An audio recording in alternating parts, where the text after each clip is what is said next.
Page discredited, humiliated, diminished. Theresa May has lost credibility, etc. And there are splashes. May's premiership in peril. The Sunday Telegraph, a Conservative paper, isn't that much better for her.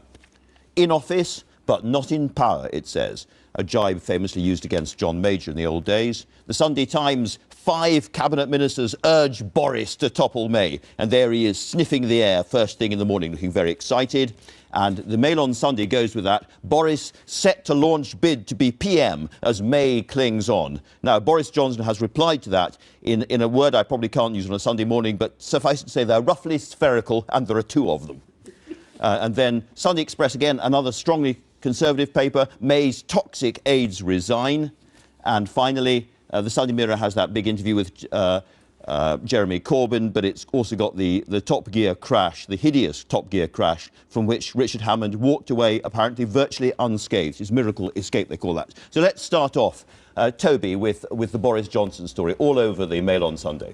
Yes, and I think that Boris's denial, using the word you just referred to, is plausible. I don't think Boris is preparing to launch a leadership bid. I think if he did so, it would damage him. It would look opportunistic. He looks too cat-handed at this point, doesn't it? I think within the Conservative Parliamentary Party, there seems to be a real appetite for doing what they can to support Theresa May and making sure she manages to stay on. Because if there was a leadership election within the Conservative Party, in all likelihood, there would be another general election, and the risk would be that Jeremy Corbyn, having done much better than expected in the last general election, could actually win this one. Could actually win it, and I think that no one in the Conservative Party wants to risk that, and most of them don't want to risk Brexit either. So I don't think there's going to be any leadership challenge for some time. Well, you're a staunch Brexiteer. Is there a real worry that, looking at the arithmetic in the House of Commons, Brexit now can't be delivered, certainly in the form that Theresa May wanted to do it? Well, it depends how closely the MPs in the House of Commons stick to their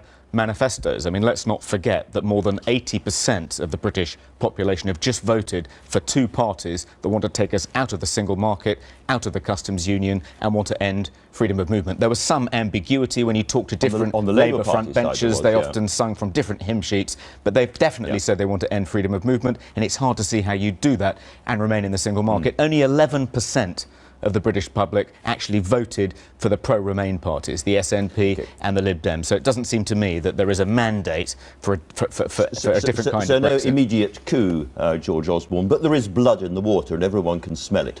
Oh yeah, I mean, Theresa May is a dead woman walking. It's just how long she's going to remain on death row, and I think we will know very. I think we will know very shortly. In other words, we could easily get to the middle of next week and it all collapses for her, or if it doesn't. And I agree with Toby, there are many Tory MPs who don't want a leadership contest right now.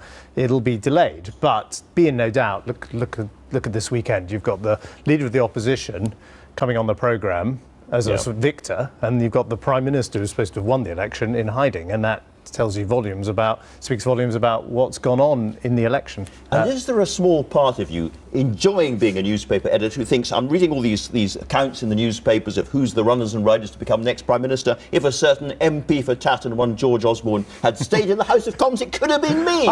First of all, I feel well out of it, and I've really enjoyed editing the Evening Standard during the general election.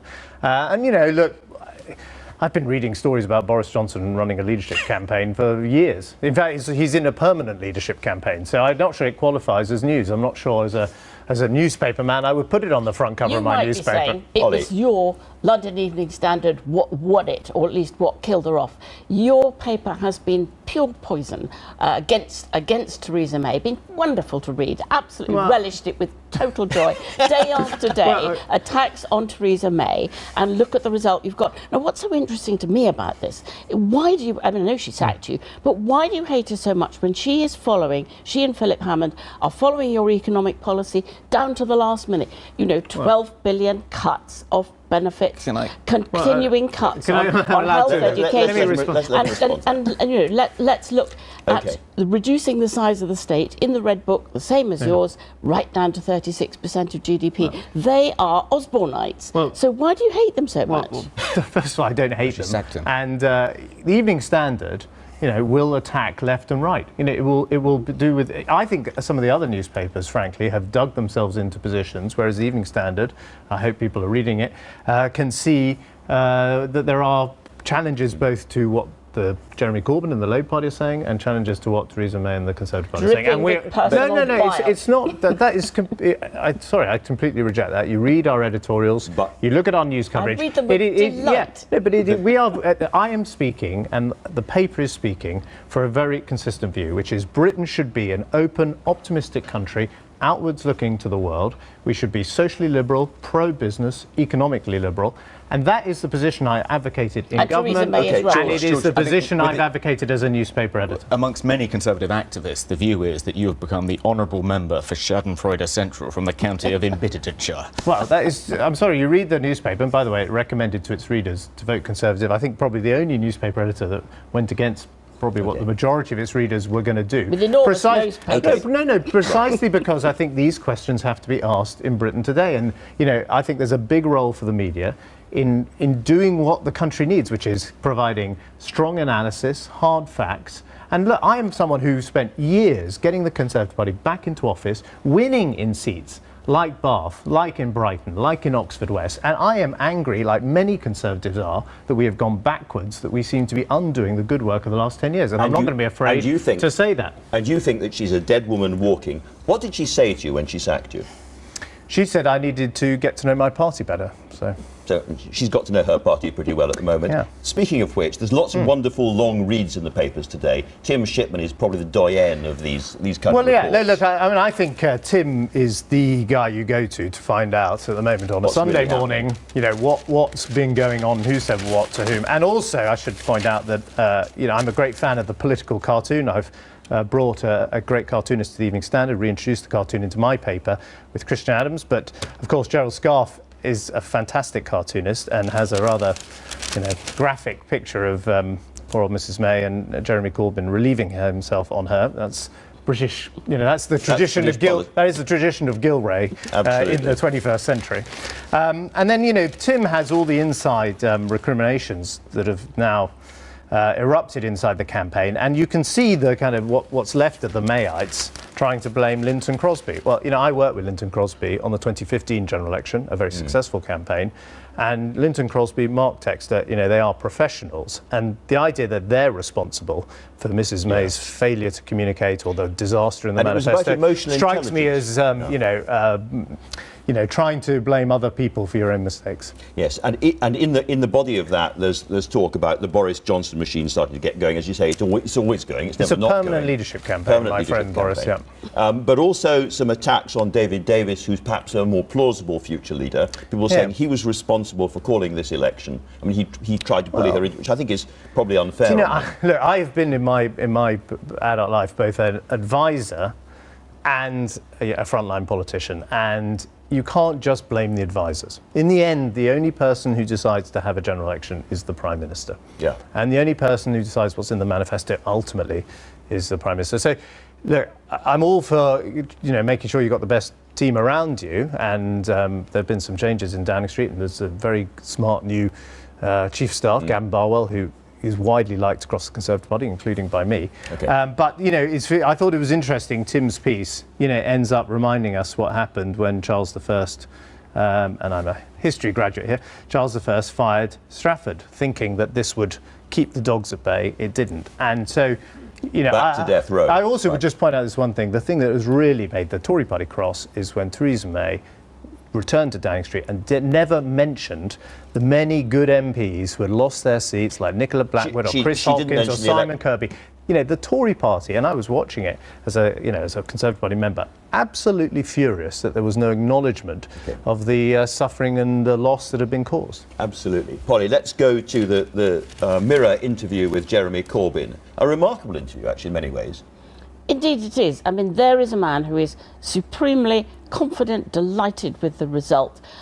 All around him are people, myself including, eating humble pie, who thought he could never do it. Well, of course, he hasn't done it. But the idea that there might be, and he plainly thinks there might be, an election, you know, within a year, within a short time, and, you know, one more quite small heave, he could be a number 10. And he's suggesting putting down an alternative Queen's speech and actually defeating the Conservative Party in the House of Commons sort of quite soon, which seems to me on the numbers very, very hard to pull off. I think that's very hard to pull off, and he needs to make a terrific anti-Queen speech, his own Queen's speech. But he has acquired a new confidence. And he swept through this election looking cheerful, in control. Campaigning is what he does best. Absolute opposite of May's glumbucket performance. Toby Young's got a slightly different I do find perspective, all this triumphalism on the part of Jeremy Corbyn and Labour does rather stick in my craw. Let's not overlook, Polly, that Theresa May and the Conservatives got 13.7 million, which is a higher percentage of the popular vote and higher number of voters than Tony Blair got in his largest landslide. I mean, it's almost as if Tranmere Rovers were beaten 4-3 by Premier League team instead of losing, and now instead of losing 4-0, and now they're celebrating as if they've won the FA Cup. We should say the electorate has grown in that period, so a lot of these numbers are a little bit dodgy, to say the least. It's a bigger electorate. Nevertheless, your point is well taken. Polly, I'd like to move straight on to the DUP story, which you've got in the Observer, because the really the big imminent news at the moment is about this deal with a small, I think 330,000 voters they had in total, and they are now going to have the whip hand over the British government. Quite extraordinary that the Conservative Party is now in hock to the Orange Order. Most of them these DUP members belong to the Orange Order. Utterly disgraceful. But what's most disgraceful is that the Good Friday Agreement, which is lodged with the UN, commits the British government to be totally neutral. The Secretary of State for Northern Ireland is the arbiter, instead of which they are now in hock to one side. How are we ever going to put this back together again? What a short memory. How easily the troubles could be started again. How easily this could be unpicked.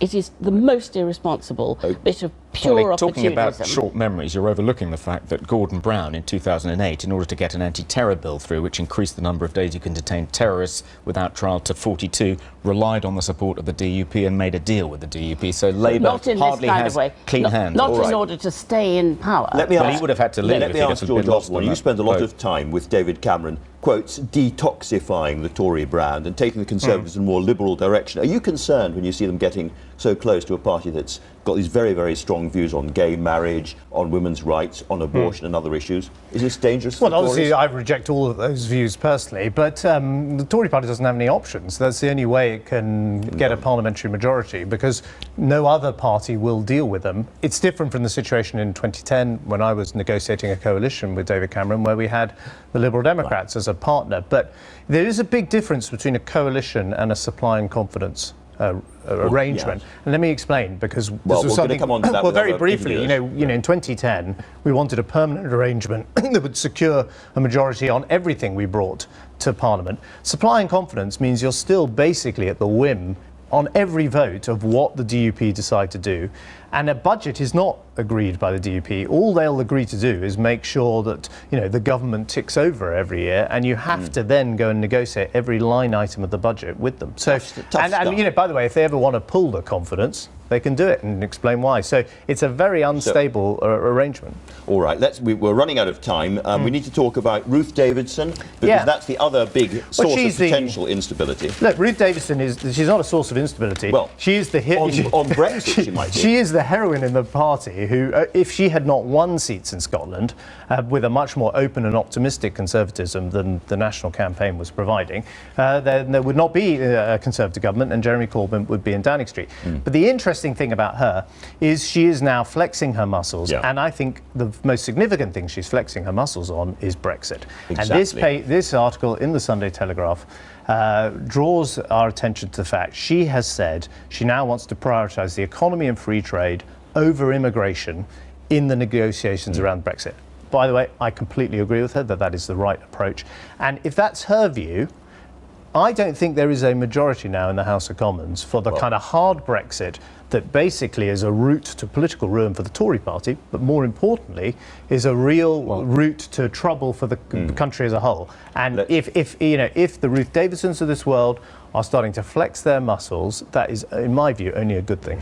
Well, it's possible, as George says, that there isn't any longer a majority in the House of Commons for the type of Brexit that Theresa May wanted. But if that's the case, it'll be because MPs aren't doing what they said they were going to do about Brexit in their manifestos, because in both the Labour and the Conservative manifestos, they committed to ending freedom of movement. So I think it would be very difficult for the Remainers to try and use this as a licence for rowing back on that. The DUP and Brexit. The DUP need a deal. because they are absolutely committed, the DUP, not to have a hard border with the Republic of Ireland. So Theresa May's central claim, which is that no deal is better than a bad deal, becomes now undeliverable because the DUP will never allow no deal.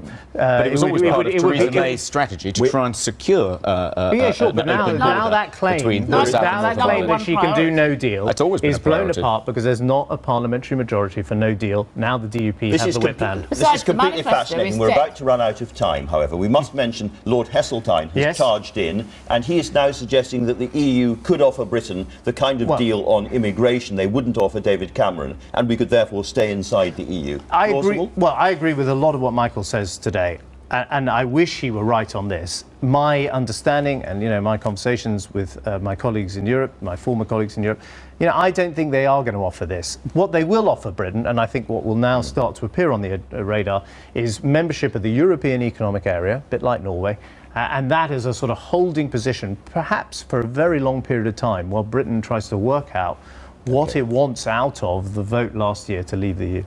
Polly, how long do you give Theresa May?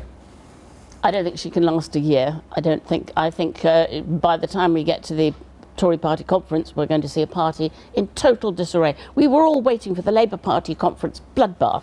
Now everything's reversed. It's the other way around. Toby? I think if she can do a deal with the DUP, even if it is just a confidence and supply arrangement, I can see her lasting until we actually exit the EU, because no one wants to be in the driving seat while the deal is done. And I've asked George the same question already. Thank you all very much. Absolutely gripping stuff. You didn't frankly have the balls to put country before party.